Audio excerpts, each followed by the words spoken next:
Well, good afternoon, ladies and gentlemen, and thanks very much, Neil, for that introduction. And thank you to UKTI for arranging this event. After the presentation we've just heard about the Arctic, I'm going to talk about another frontier region, and that is Africa. And I'm going to focus specifically on the non-technical risks of operating on the continent, and just touch on the vexed question of whether oil and gas is a blessing or a curse for Africa, because frankly the answer to that question will largely determine whether Africa will continue to be seen as a relatively high-risk frontier region, or whether it's going to become, over the next decade or so, a core part of the oil and gas industry worldwide. Now, Tullow is Africa's largest independent oil company. And while we have operations and assets in the North Sea, in Bangladesh, in Pakistan, and offshore South America, the heart of our business is in Africa, and so that's the region that I'm really going to focus on today. Tullow has the largest acreage position, it has the most licenses in Africa, and we currently work in 15 countries across the continent, and we have ambitions to work in several more. The reason we're in Africa is because much of the world's undiscovered oil and gas is to be found there.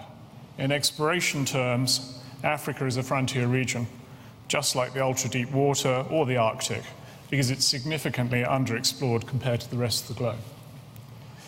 Over the past 5 years, Tullow has discovered 4 entirely new oil basins. 3 of them are in Africa, one in Ghana, one in Uganda, and most recently in Kenya. The 4th is offshore French Guiana in South America. Now that makes Tullow one of the most successful explorers in the world today, and that success is based largely upon our African programs. Now clearly operating in these environments carries a high technical risk, and I'm in no way underestimating those risks, but the so-called below-ground risks are in general manageable with science and engineering, and frankly oil companies are pretty good at that sort of stuff. The above-ground risks, and by that I mean local communities, the environment, government relations, and the legal, fiscal, and regulatory regime, require an entirely different skill set. And it's mainly on those risks that have to date deterred exploration in Africa. Technically, it's probably feasible to drill just about anywhere on the continent if the prize is big enough. But the non-technical risks render large parts of the continent effectively a no-go zone for international oil companies and independents like ourselves, because of the real or imagined above-ground risks. Now, before talking about some of the very real challenges, I'm going to try and dispel a few popular misconceptions about the non-technical risks of operating in frontier Africa. And I see a few expressions of incredulity around the room. And I'm not in any way suggesting that these risks do not exist in Africa. Very clearly they do. But I think the popular misconception is that these risks are confined to frontier regions such as Africa. Take misconception number 1. The fiscal regime is constantly changing in frontier regions, making long-term investment uncertain and therefore expensive. In fact, one of the least stable fiscal regimes that Tullow operates in is the UK North Sea, with 4 major tax changes in the last 9 years. Misconception number 2, in frontier regions when governments change, policies change and contracts are reviewed or even renegotiated. In recent weeks, the newly elected French government suspended our drilling activities in French Guiana, which is a département outre-mer of France, while they reviewed the contracts. The situation was swiftly resolved, but I think it underlines the fact that changes of government wherever they occur, can result in contract reviews. The next misconception, that environmental regulation and enforcement is weak in frontier regions, leading to increased damage to the environment. But as we all know, one of the worst oil-related environmental disasters of recent times took place in the Gulf of Mexico on an oil rig regulated by the US government. And finally, popular misconception number 4, that oil revenues in frontier regions distort the political processes, and extreme cases can lead to secessionist movements. But again, ask yourself, would the Scottish National Party be seeking independence for Scotland if there was no oil in the North Sea? So the truth is that the old assumption that oil exploration and production in Europe and North America is low risk and oil exploration and production in Africa is high risk is just plain wrong. Every jurisdiction, every region, every local community carries its own unique set of risks. In Africa, like everywhere else, there are high-risk places to operate and there are low-risk places to operate. The real point is, how good are you at identifying and managing those risks? Now, a big part of the problem and the risk of operating in Africa really does relate to the popular image of the oil industry on the continent. And that image is one of multinational companies plundering the natural resources of the less developed countries of the world. And I'd like to suggest that that perception, rather like perceptions of Africa itself, is at least a decade out of date. This graph shows the oil price in red versus total shareholder returns for an index of the 5 major international oil companies. And as you can see, over the past 10 years, the oil price, as we all know, hugely volatile, but has increased dramatically.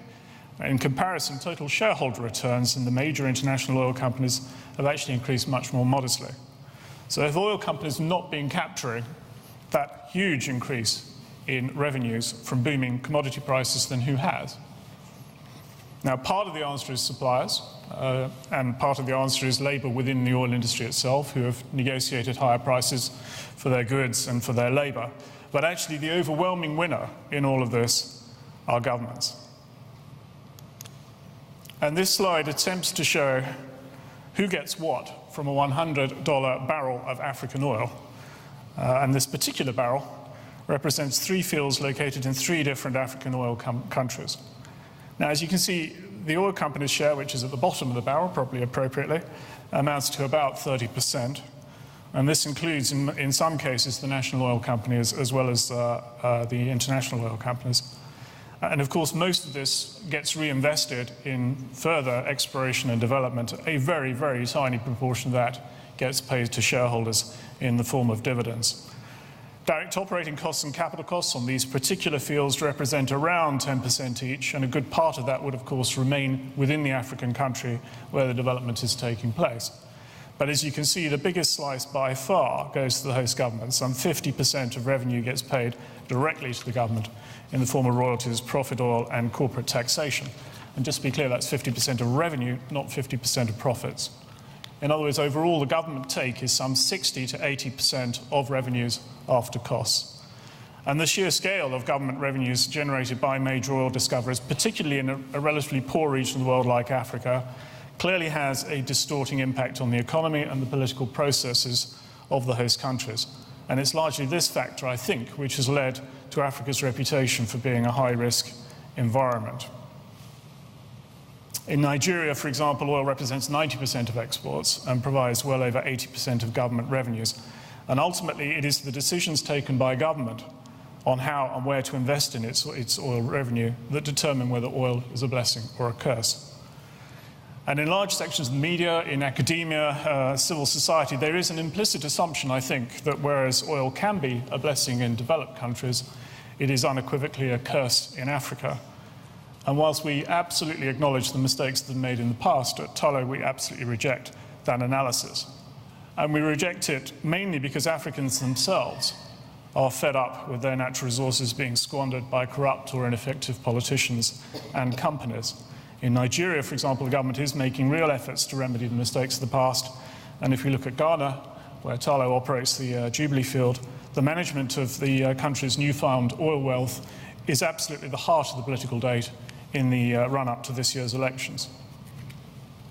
I think the internet and increasingly free and professional investigative journalism within the region provide greater transparency on how revenues are spent, and together they are beginning to shine a bright light onto the sometimes murky deals that were done in the past.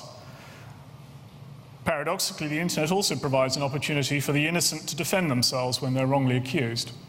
Last year, Tullow was accused of bribery in Uganda and was summoned to appear before a parliamentary committee. But because of the internet, we were able to publish in full our entire submissions to the committee on our website, which showed unequivocally that the documents used to support those allegations of bribery were forged. In the pre-internet era, we could not have been backed up our protestations of innocence with cold, hard proof. Similarly, the Extractive Industry Transparency Initiative would be much less effective without the internet. And I think it's no coincidence that those countries in Africa that have signed up to the EITI, both the oil industry and the government, have a better reputation than in those countries that have not. The new UK Bribery Act also has a role to play in deterring corruption, but adequate resources, both human and financial, must be deployed to enforce the Act. Otherwise, the measures required to demonstrate compliance will simply become yet another bureaucratic burden on the innocent, while in no way deterring the guilty. But despite all of these measures, the measurement of oil wealth remains problematic. In countries that have never had an oil industry, it is not at all surprising that there should be little or no capacity for managing oil revenues. Politicians mistrust oil companies, sometimes with very good reason, but they also mistrust each other, and they in turn are mistrusted by many of their citizens. Vast sums of money are poured into this atmosphere of mutual suspicion, and the institutions that receive the cash are often ill-prepared to manage it.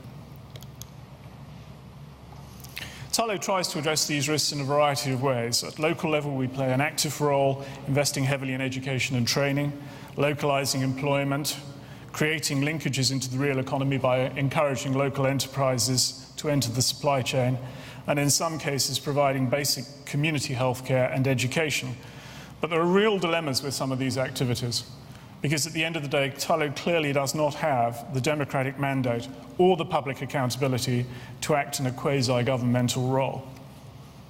The nearest place to our UK operations is Norfolk, but if you go to Norfolk, you will not find any Tullow schools or Tullow hospitals, and we do not in any way seek to influence Norfolk County Council on how they spend their local taxation, or indeed the UK government on how they spend the taxation that we pay to central government. The challenge is to build institutional capacity at local and national level to react to the often wrenching changes that oil wealth can bring about. And the only way that an oil company can help to achieve this is by working in partnership with our host governments, bilateral and multilateral agencies, NGOs and community organisations, earning the trust at local, national and international community by entering into open and honest dialogue, and trying to ensure that the decisions made by the citizens and of our host countries and their politicians are well informed. Now, I think the UK clearly has a useful role to play in this.